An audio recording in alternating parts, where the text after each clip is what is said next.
Hola, somos Irma. Y Pau, Si eres fan de ver películas y series, tanto como nosotras, y aparte, ¿quieres darle una mirada desde la fe? este podcast es para ti. Bienvenido y ponte cómodo para disfrutar una visión fuera de serie. ¿Estás listo? Hola, hola. Bienvenidos ya al episodio número 10 de Fuera de Serie.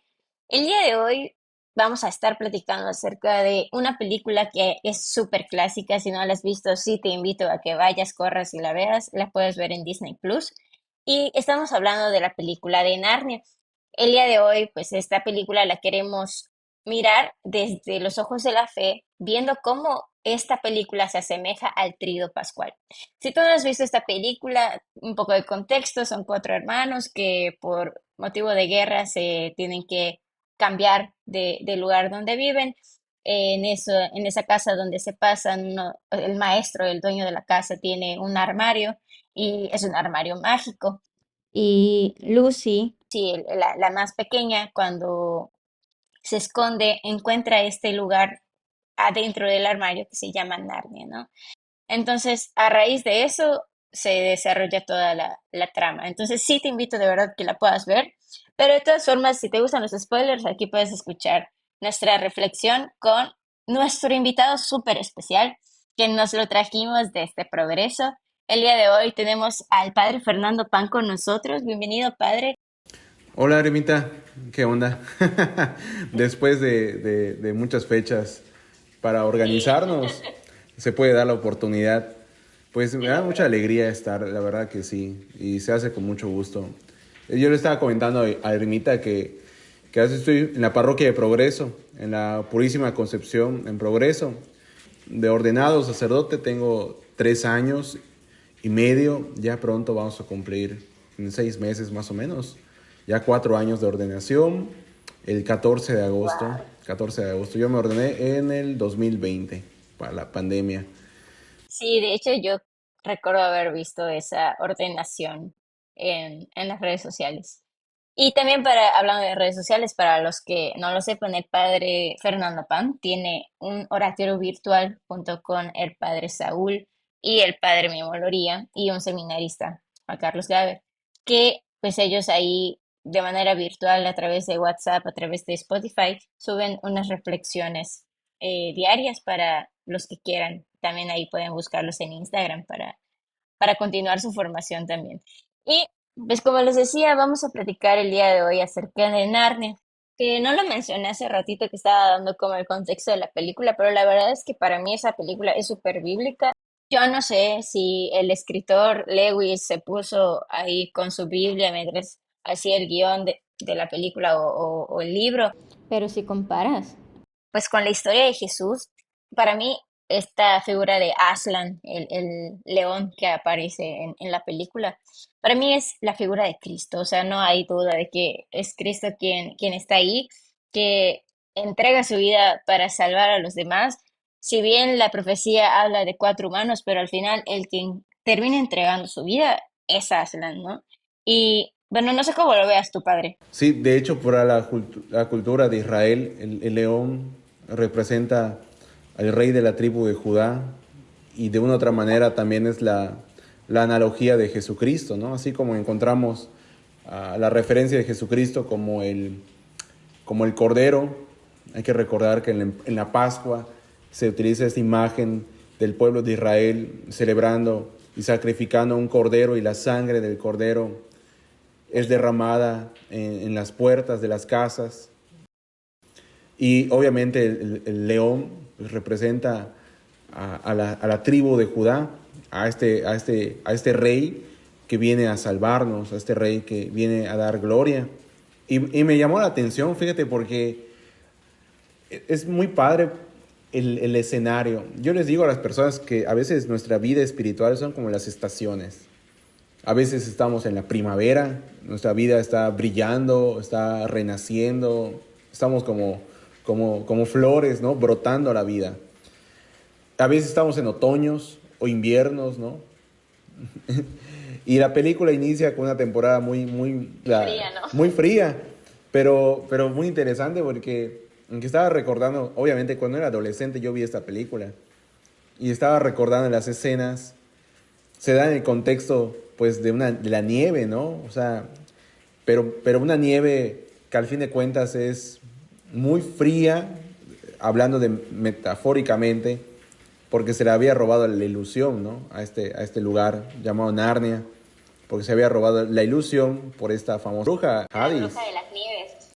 Pero como los niños, obviamente, el niño siempre representa la inocencia y representa cómo ante la frialdad del corazón se puede vencer todo y llegar a la claridad de un eterno encuentro donde todo florece, ¿no? Donde ya no es helado, sino que las estaciones de nuestra vida ya tienen un orden. Entonces, un sentido padrísimo igual. Sí, justamente ahorita que mencionas a la tribu de Judá, pues aparecen unos castorcitos que podríamos decir que son como esos israelitas que llevan esperando siglos que venga el Mesías, el Salvador, ¿no? Y justamente cuando la esposa, la castorcita, ve a estos cuatro muchachos que son los de la profecía, ¿no? O sea, dos hombres, dos mujeres, y los hijos de Adán y los hijos de Eva. Y dice, pues es que yo nunca creí llegar a vivir este momento. Yo creo que también los israelitas fueron tan así de que no se esperaban para nada que Jesús fuera ese Mesías, ese Salvador, tanto que yo creo que por eso no lo reconocieron.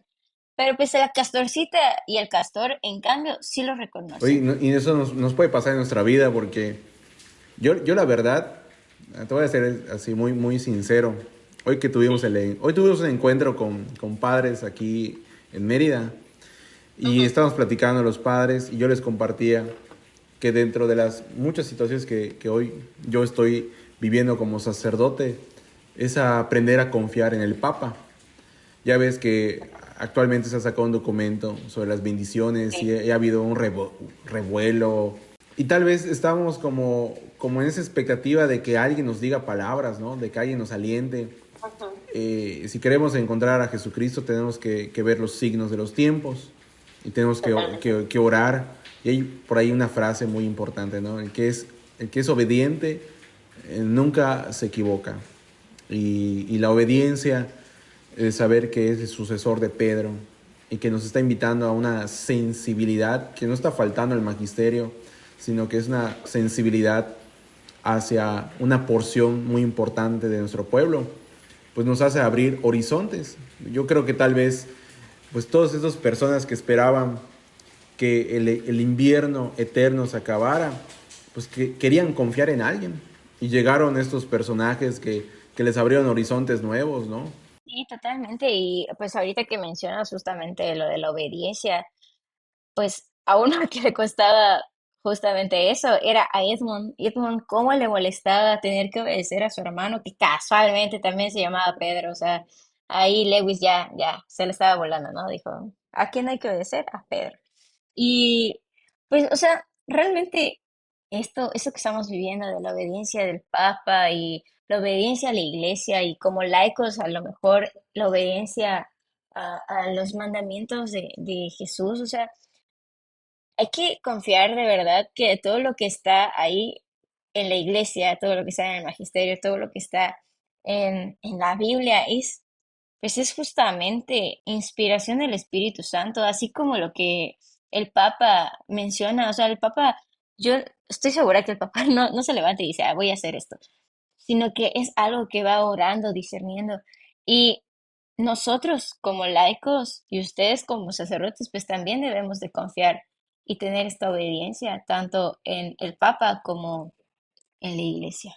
Que también hay que aprender nosotros porque fíjate que cuando escuchamos a alguien que es mayor a nosotros, aunque sea un año, 3 años, nos lo dice porque lo ha vivido, ¿no? Yo creo que este personaje, si le costaba trabajo esto de aprender de su hermano, era por la inexperiencia, ¿no? Obviamente, pues, uno tiene que aprender a escuchar, ¿no? Y es lo bonito dentro del ámbito familiar, porque pese a todas las circunstancias que pasaron como hermanos, pues un mensaje muy lindo es que permanecieron juntos, ¿no? O sea, supieron permanecer juntos, pese a que de repente uno fue tentado, de que de repente a lo mejor uno pudo haber optado diferente, o sea, permanecieron juntos. pero porque supieron escucharse.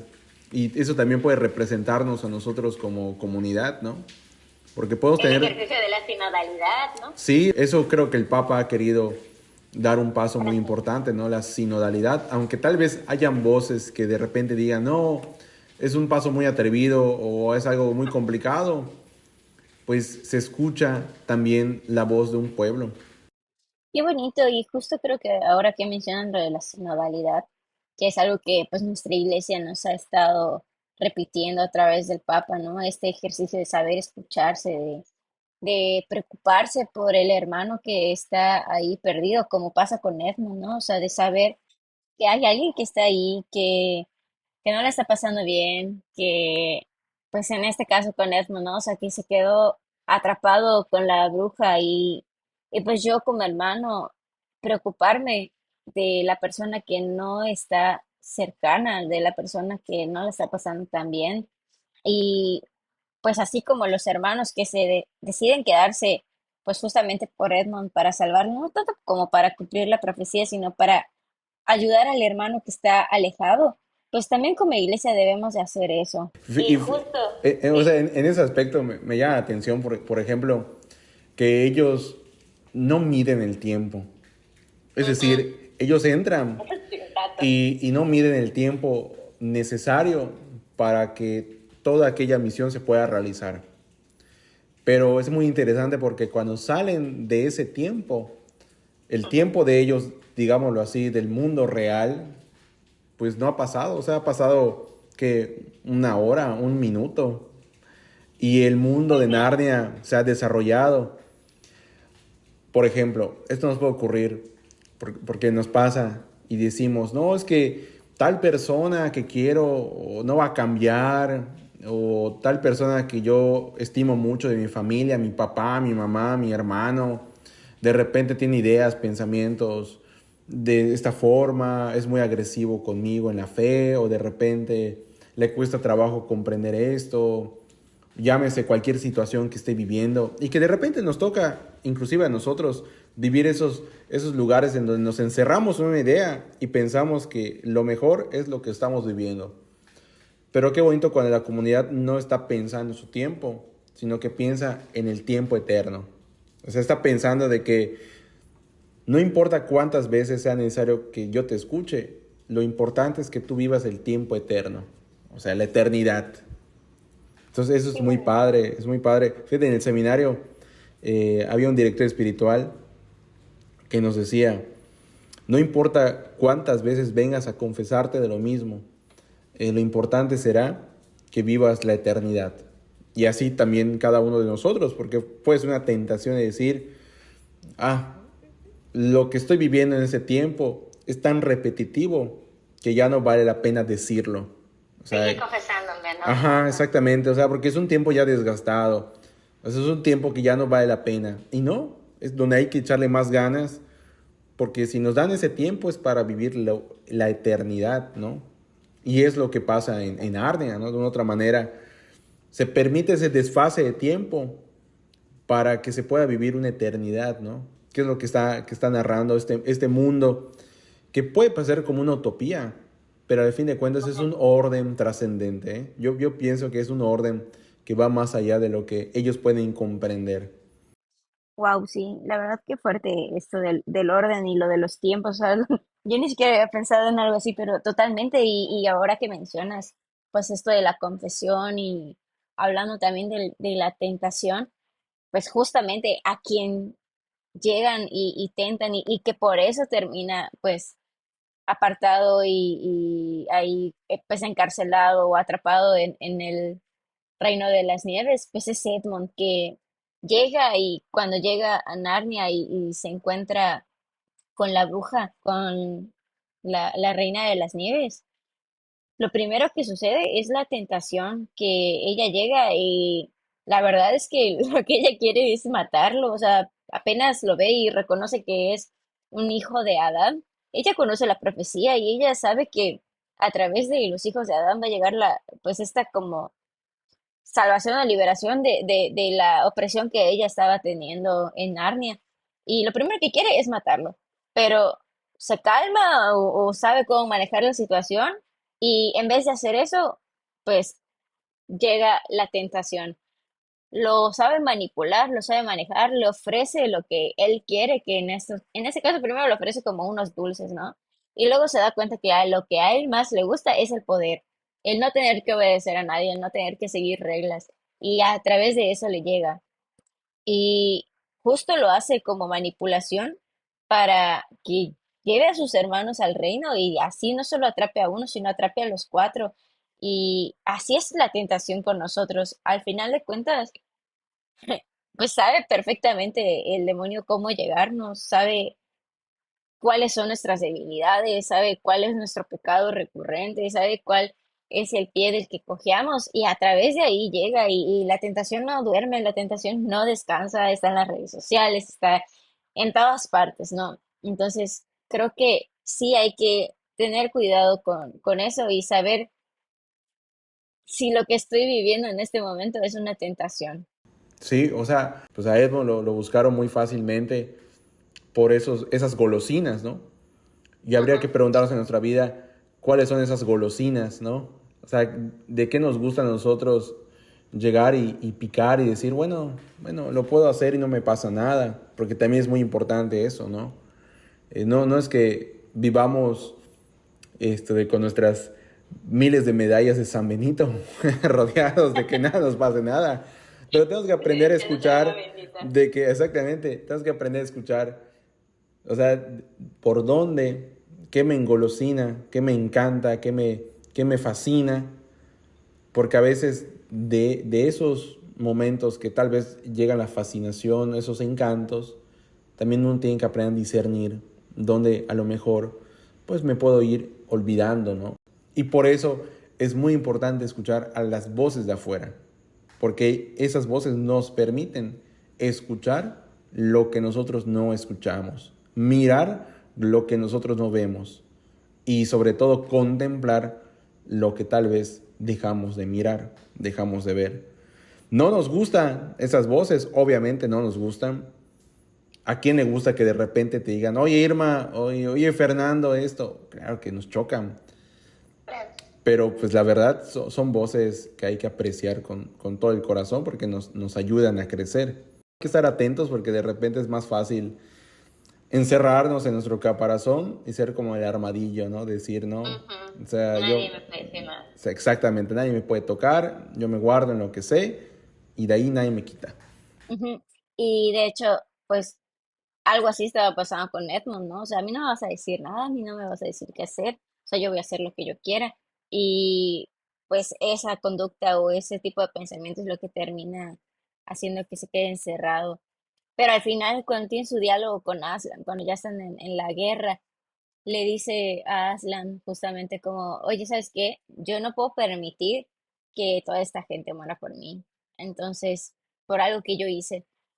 Y ahí se da cuenta que pues tiene que asumir también sus consecuencias y también corregir algo que lo estaba, pues lo que ocasionó todo esto, ¿no? Y aprender a escuchar, aprender a dejarse liderar, en este caso por Peter.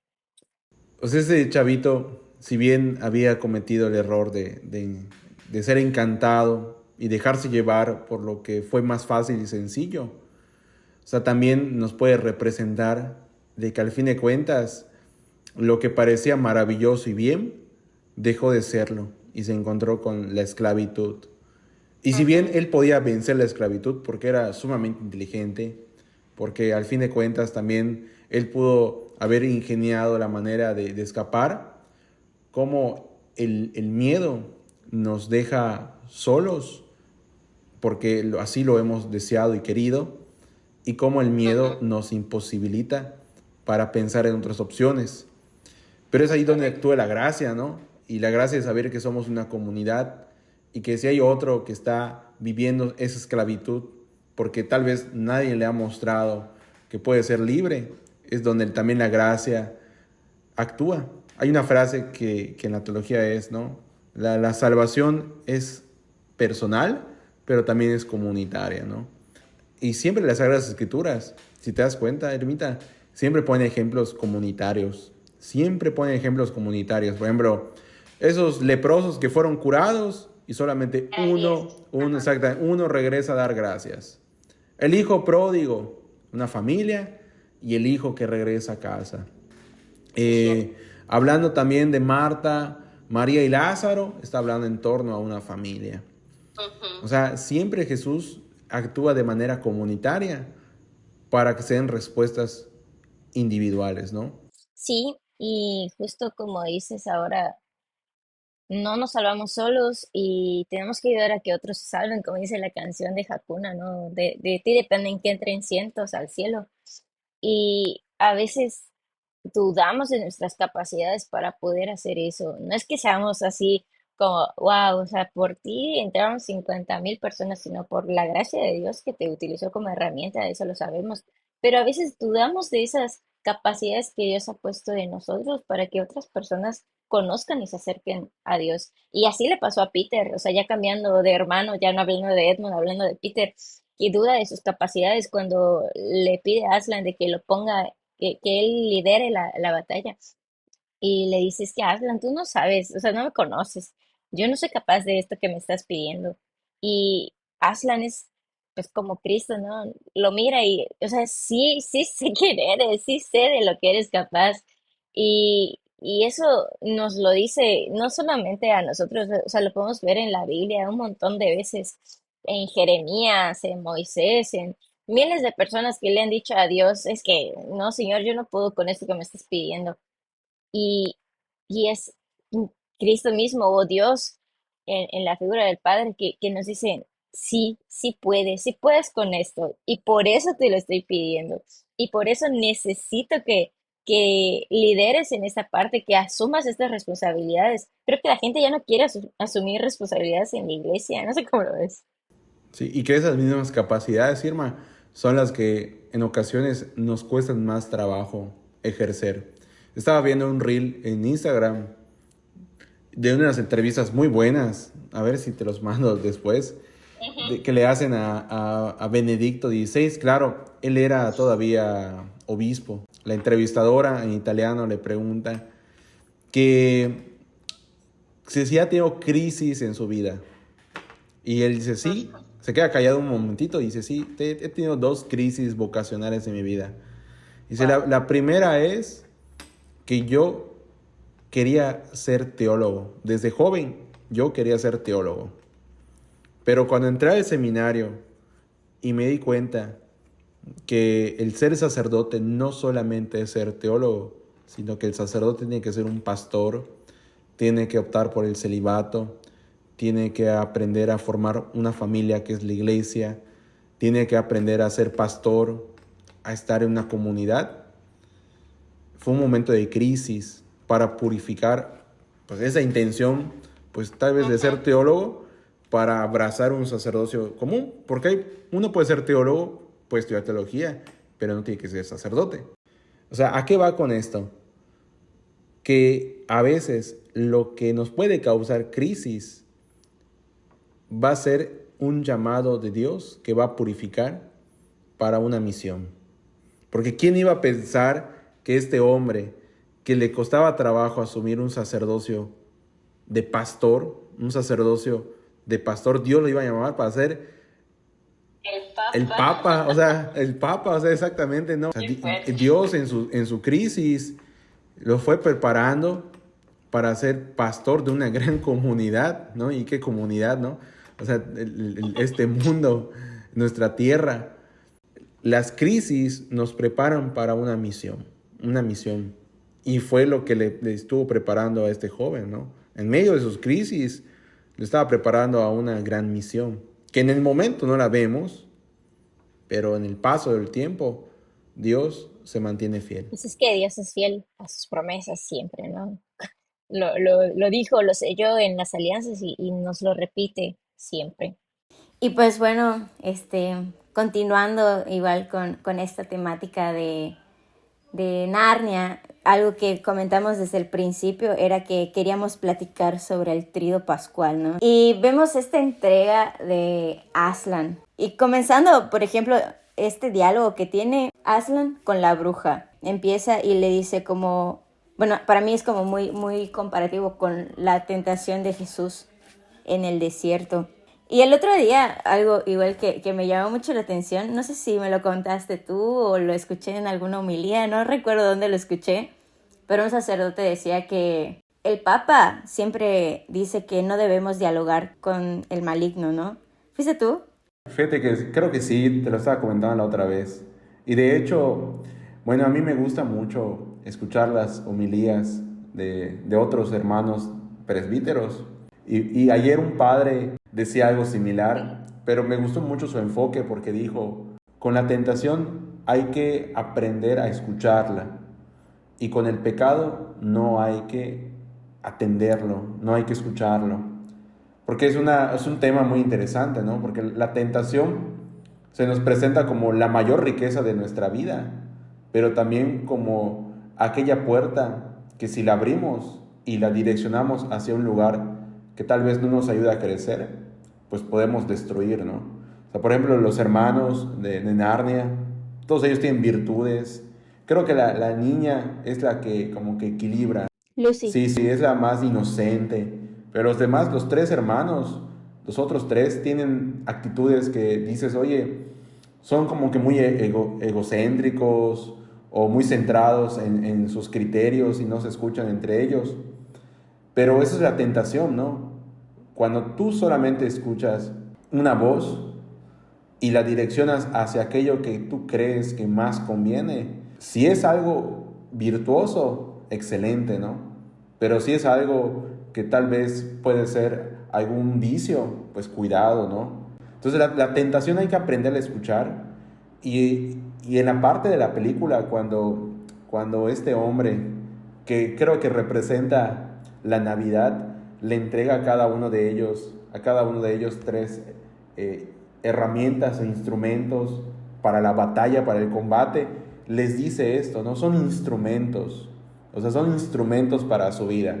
Y cuando están en el lago, en la película, están en este lago que supuestamente estaba congelado y utiliza el más grande, la espada, no para matar al lobo, no para matar al que estaba ahí, sino como para instrumento para salvarse, pues cómo da un giro, ¿no? Su vida. Porque empieza a escuchar las voces de la hermana, empieza a escuchar las voces del castor, creo que estaba, empieza a escuchar las voces del lobo, y él cómo se deja guiar por el instrumento, para que esa virtud o ese momento que estaba viviendo de tentación entre matar al lobo, entre centrarse en su egocentrismo, lo utiliza para liberarse, ¿no? Para salvar a todos los que estaban ahí.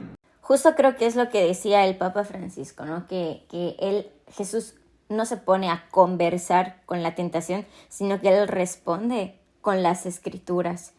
Y creo que justo es lo que prácticamente hace Aslan, ¿no? O sea, de que le dice, a ver, no me quieras venir a tentar, yo conozco las escrituras, yo estuve, o sea, literal dice, yo estuve cuando la crearon. Y la bruja le empieza a decir, ves que hay un traidor entre sus tropas, los traidores le pertenecen, que no sé qué.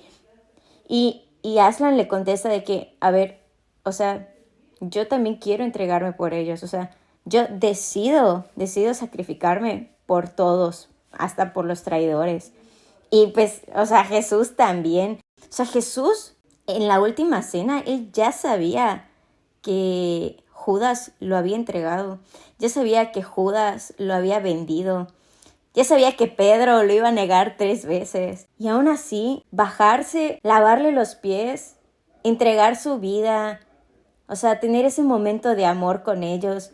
O sea, sabiendo todo lo que iba a suceder, él decide, como lo dice, a mí nadie me quita la vida, yo la doy. Y siento que Aslan hace justo también esta analogía, ¿no? De que, a ver, yo también quiero dar la vida, incluso por los traidores, ¿no? Porque, pues, al final de cuentas, son personas que también yo amo.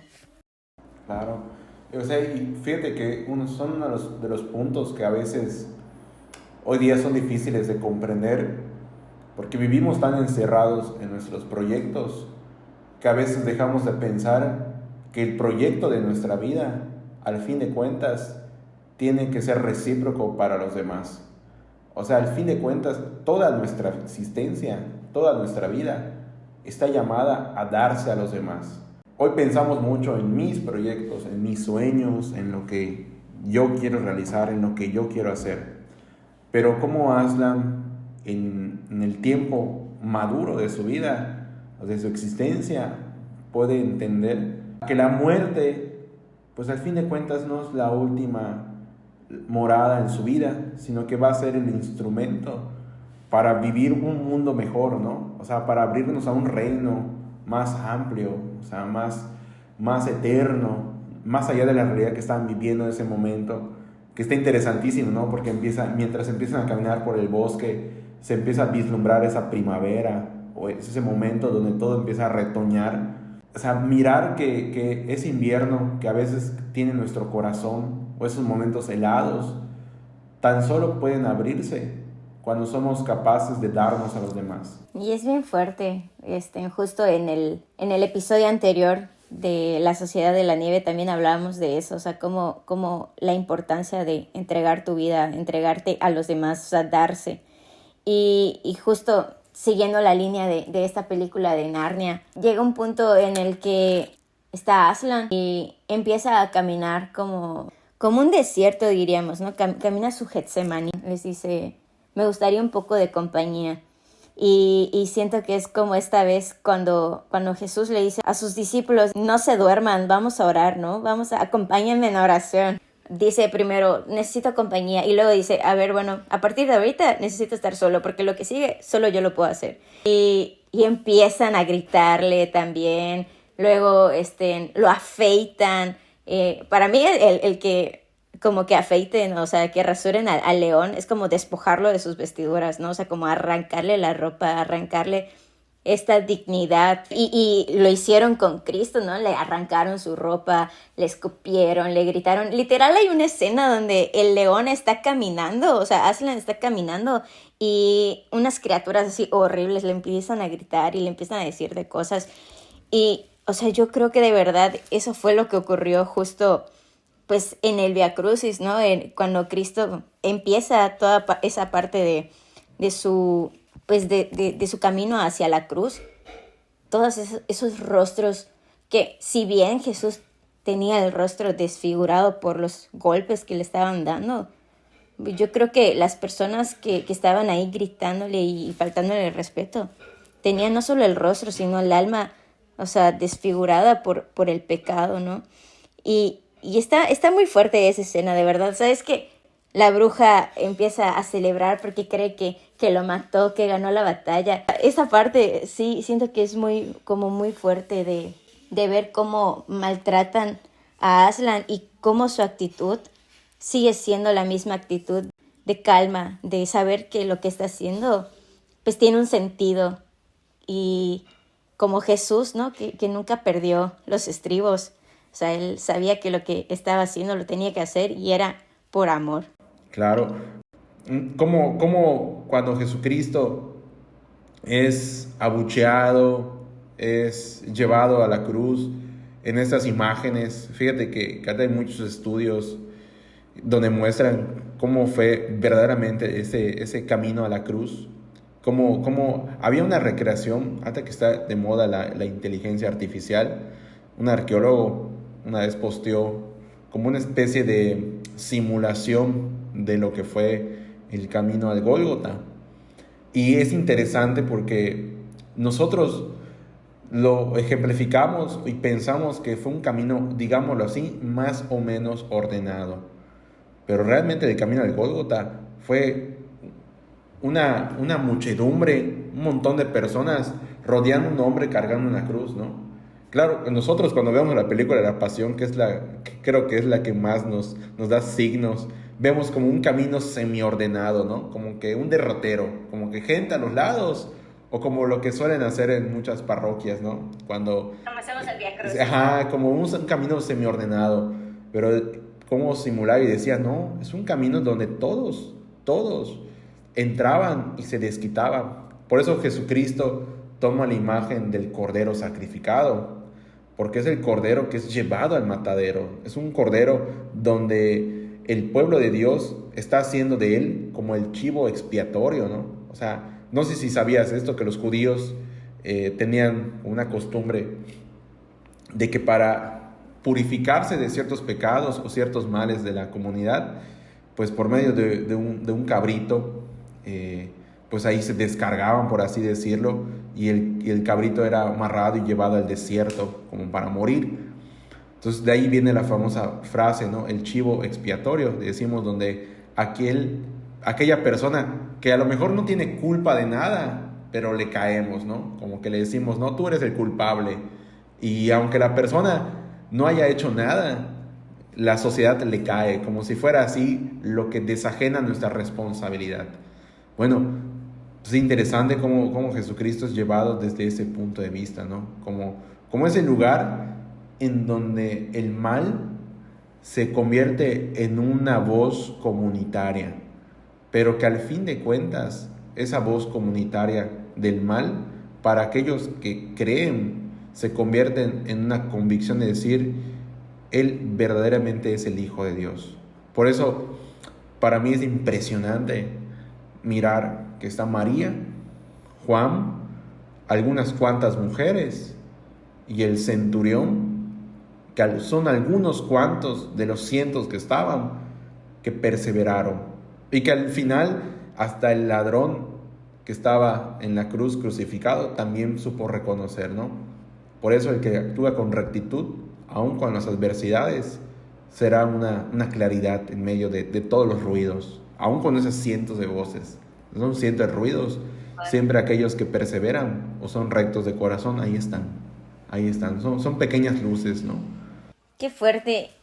Y ahorita que dices justo eso de los que permanecen en la película, alguien que permanece como muy pendiente de Aslan Es Lucy. la más pequeña. Hay un momento también que su mirada se cruza con la de Aslan. Yo no dudo de verdad que la mirada de Cristo se haya cruzado con sus discípulos, con sus apóstoles, los que estaban y los que estaban huyendo o los que estaban escondiéndose también. Y dice, es que ¿por qué no se defiende? O sea, Ella sabía. que Aslan podía vencer a todos, ¿no? Pero es como, ¿y por qué no lo hace? Y yo creo que también a lo mejor en la mente y en el corazón de Juan, por ejemplo, que estaba ahí, o de María Magdalena, de María su madre, Lo pensaban. ¿por qué no se defiende? Yo creo que también en su corazón, como dicen, ¿no? O sea, María, por ejemplo, no entendía en sí los planes de Dios, pero los guardaba en su corazón y los meditaba. Y yo creo que María, por una parte, seguramente quería como correr, salvar a su hijo y evitar que pasara pues por todo esto. Pero por otra parte también confiaba en los planes de Dios y confiaba en que tenía que suceder esto y confiaba en que sabe Jesús lo que está haciendo. O sea, es su hijo, pero también es Dios. Creo que hay que imitar también como esa actitud de confianza, esa actitud de saber que pues todo esto malo que está pasando, por ejemplo, en los momentos de dificultad, está pasando y podemos sacar cosas muy buenas de esto, pero tener la confianza pues en Dios de que pues no va a terminar así.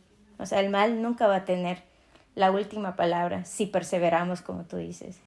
Sí, y inclusive, ¿cuántas veces Jesucristo, por sus discípulos, incluso por Pedro, ¿no? Dice, tú no puedes morir de esta manera, o sea, tú no.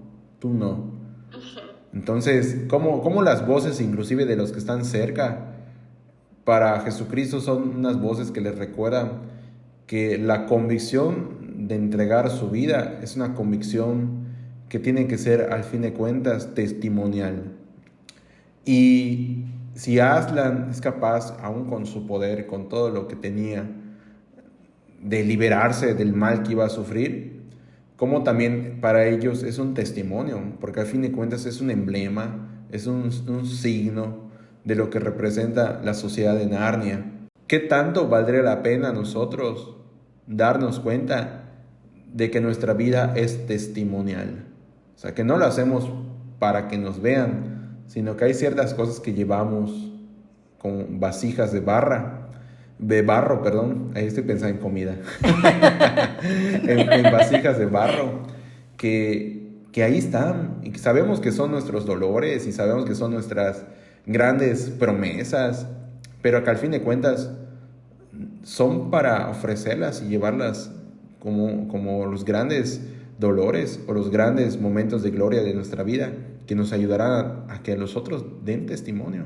Y así fue Aslan, sabía muy bien lo que tenía en sus vasijas y fue un gran testimonio para la sociedad, para los de Narnia. Sí, todos estamos llamados a entregar nuestra vida, ¿no? Al final de cuentas. A lo mejor no todos la vamos a entregar tal cual como los mártires, pero sí, ¿a qué te está invitando a ti Dios? Pues a dejar morir, ¿no? O sea, luego pasa esto de que muere Aslan y hay muchas, bueno, yo noté como muchas similitudes igual.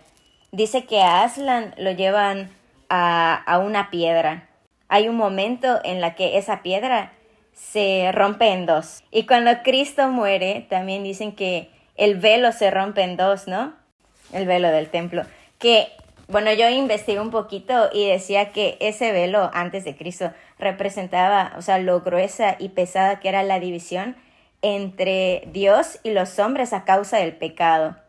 Y cómo al morir Cristo se rasga ese velo completamente desde el inicio hasta el final por el perdón de nuestros pecados. O sea, esta cortina que nos dividía se rasga, se divide y es un símbolo de que este sacrificio nos acerca a Dios. O sea, ya no hay como nada que digas que no puedes acercarte a Dios. O sea, ese pecado por el que habíamos sido separados, ahora Cristo da su vida, da su sangre, da todo para que nosotros podamos pues ser cercanos otra vez, ¿no? Se abren las puertas del cielo. Hay una norma litúrgica que pues muy pocos conocen, a lo mejor los que les encanta leer la sabrán, pero en el altar donde se celebra la misa en cada iglesia, se pide que sea de una sola piedra, es decir, que no sea un conjunto de piedras armados, sino que se pide que en la medida de lo posible, por lo menos lo que es la base, donde se colocan las ofrendas, los vasos sagrados, sea de una sola piedra y una piedra maciza, dura, concisa. O sea, simbolizando esto que vas diciendo, ¿no? Así es verdad que Cristo ha unificado y ha dicho, hombre, Dios, unidos por la misericordia, unidos en el amor, ya el pecado no los puedes dividir, ya no hay distancia entre el perdón y la reconciliación, porque era la mentalidad que existía, ¿no? Bueno, todas esas distancias que existían, cómo son rasgadas para decirnos, no, ya no existe. Esa es la antigua concepción. Ahora yo digo, nueva todas las cosas. San Pablo lo dice de manera muy bella, ¿no? El hombre viejo tiene que morir para renacer el hombre nuevo, ¿no? Y cómo, al fin de cuentas, hoy nuestra Santa Madre Iglesia, que es muy sabia en el signo de la liturgia, el altar se pide que sea de una sola piedra concisa. Porque en el altar pues se traen los gozos y las fatigas de cada día, ¿no? Oren, hermanos, para que este sacrificio que es mío y de ustedes sea alabanza y gloria de todos los hombres, ¿no? Los gozos y las fatigas de cada día. O sea, representa no solamente la presencia real de Cristo, sino que también nuestra presencia, unidos en Él, una sola piedra, una sola comunidad, una sola iglesia. Pues sería bueno entender esto, ¿no? Que somos una santa, católica y apostólica, ¿no? Pero habría que repensar que somos unidad, somos uno. Que todos seamos uno, como el Padre y tú son uno, ¿no? Y algo a lo que estamos llamados también en esta Pascua es morir al pecado, ¿no? O sea que así como Cristo muere, como Aslan muere, pero muere el pecado y con eso nosotros debemos resucitar también. No dejar como, pues ya, ahí quedó, ¿no? Sino que lo bello, lo mágico, lo hermoso de justamente el trío pascual es que Cristo vence la muerte, Cristo resucita y todo el pecado, todo lo malo queda atrás. Verdaderamente somos inmerecidos de tanto amor, ¿no? De tanto que Jesús hace por nosotros. Y bueno, continuando con esto de la película, ya después de que muere Aslan y que resucita, tiene que irse y justo Tumnus le dice a Lucy de que lo volveremos a ver en el momento adecuado. De verdad, este hombre se pasó con sus referencias bíblicas. Nosotros también estamos esperando la venida definitiva de Jesús, ¿no? O sea, va a regresar, tenemos la certeza de que va a regresar de una vez y para siempre. O sea, no sabemos el día, no sabemos la hora, no sabemos cómo, no sabemos la metodología que va a usar, que si va a haber trompetas, que si no, que si va a haber una luz. O sea, realmente no lo sabemos, no tenemos la certeza de nada. La única certeza que tenemos es que va a regresar y que tenemos que estar preparados para eso, para de verdad, y no una preparación como de temor, de miedo, de que ay, va a regresar y no puedo dormir por eso, o sea, sino una preparación y una actitud de va a regresar. O sea, yo quiero que regrese, yo quiero estar preparada para que cuando Cristo venga yo me pueda ir con Él y tener esa actitud de saberse de verdad que pues nos hemos preparado, que nos hemos esforzado, que hemos hecho todo por amar, que hemos hecho todo por trabajar en nuestra vida de santidad, que hemos hecho todo por dejar la vida de pecado. Y obviamente vamos a caer, y obviamente a veces vamos a escuchar la tentación, y sí, vamos a caer en la tentación, pero la cosa es levantarse, la cosa es dejar atrás e intentarlo de nuevo. Una de las frases que dicen mucho en Cristo Vivit es que Dios es un Dios de levantadas y no de caídas.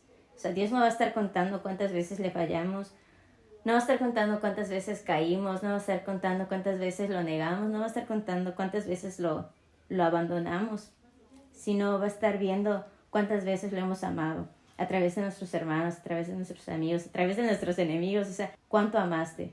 ¿Cuánto amamos? Y fíjate que es una gran responsabilidad, porque es verdad, o sea, Cristo vendrá para restaurar. A mí me gusta la palabra restaurar, porque la palabra restaurar habla de algo que ya está y solamente es volver a esa originalidad primera. Es verdad, Cristo va a restaurar nuestra vida, nos va a restaurar, nos va a regresar a ese primer amor, como lo dice el libro del Apocalipsis. Pero mientras llega ese momento culmen de nuestra vida en donde Él nos va a restaurar, es verdad, Él, cuando nosotros estemos abiertos, Él entrará en nuestra vida para tocar nuestras heridas, nuestros pecados, para perdonarnos. Pero también acá entra un punto muy importante, porque tal vez nos puede parecer muy fácil y podemos aquí tal vez acoplar. Oye, pues sí, pues Cristo me va a perdonar todo lo que yo he hecho en mi vida, ok. Sí, pero pues también qué tanto tú estás haciendo el esfuerzo para que esta restauración se logre, ¿no? Qué fuerte, no había hecho esa reflexión, sí, totalmente. Pues para culminar bien, no sé si nos quisieras acompañar con la oración final de este episodio. En el nombre del Padre, del Hijo y del Espíritu Santo. Amén. Te pedimos, Señor, que nos concedas que por las prácticas anuales de este sacramento cuaresmal podamos progresar en el conocimiento del misterio de Cristo y traduzcamos su efecto en una conducta irreprochable. Por Jesucristo nuestro Señor. Muchísimas gracias por estar aquí, Padre. De verdad esperamos que les haya gustado mucho este episodio y que les ayude para ser de ahora en adelante un cristiano fuera de serie. Chao.